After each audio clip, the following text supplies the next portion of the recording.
EU foreign and interior ministers are due to meet in Luxembourg to discuss the deaths of migrants trying to cross the Mediterranean from Africa. Some southern European nations say the EU's credibility is now at stake after last year's decision to scale back search and rescue efforts. On Sunday, hundreds are believed to have drowned after their boat sank off the coast of Libya. The UN says the North Africa-Italy route has become the world's deadliest.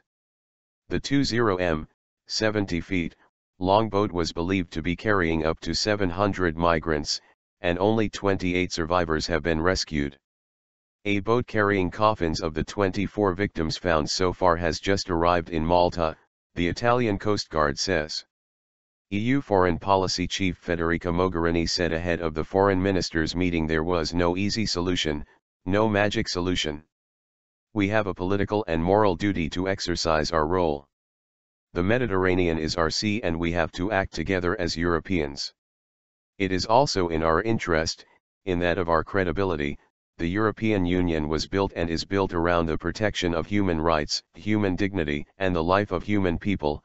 We need to be consistent in that. On Sunday, Italian Prime Minister Matteo Renzi said an emergency EU summit by the end of this week had to be a priority, adding trafficking was a plague in our continent and bemoaned the lack of European solidarity. Maltese Prime Minister Joseph Muscat has told BBC Radio 4's Today programme that Libya is key to resolving the crisis. We have what is possibly becoming a failed state at our doorstep.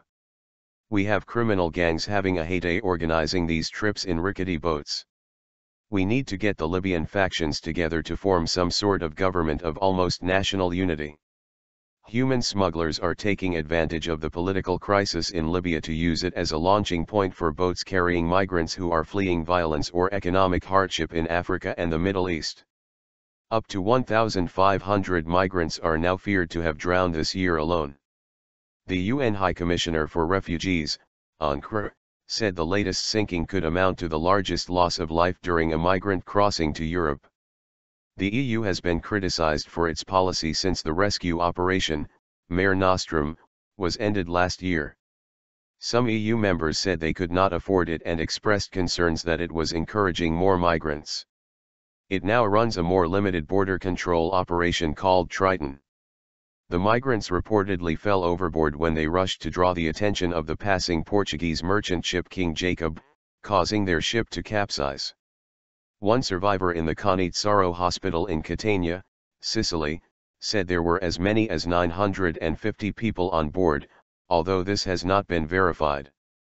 He said many were locked below decks and not allowed to leave. The UNHCR said that migrant boats had carried 13,500 people into Italian waters last week alone. Last year, a record 170,000 people made the perilous crossing to Italy. Thousands died on the journey.